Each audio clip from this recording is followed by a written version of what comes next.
How to Bluetooth pictures from Android to PC. This tutorial shows you how to wirelessly transfer photos from your Android device to your computer using Bluetooth. First, make sure Bluetooth is enabled on both your Android device and your PC. On your Android, open the Settings application.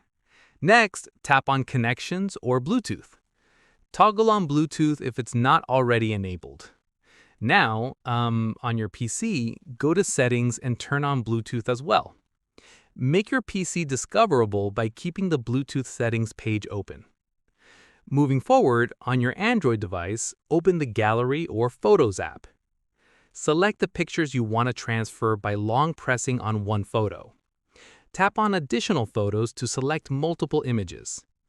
Afterwards, tap on the Share icon at the bottom or top of the screen. Look for Bluetooth in the sharing options and tap on it. Your Android will start scanning for nearby Bluetooth devices. Once your PC appears in the list, tap on it to pair. A pairing request may appear on both devices asking you to confirm. Accept the pairing on both your Android and PC. Now the file transfer will begin automatically. On your PC, you'll receive a notification asking you to accept the incoming files. Click Accept and choose where to save the pictures. The transfer will complete and your photos will be saved on your PC. And that's it. If this tutorial helped you Bluetooth pictures from Android to PC, give it a like, subscribe for more tech tips and tricks, and tap the bell icon for notifications. See you in the next one.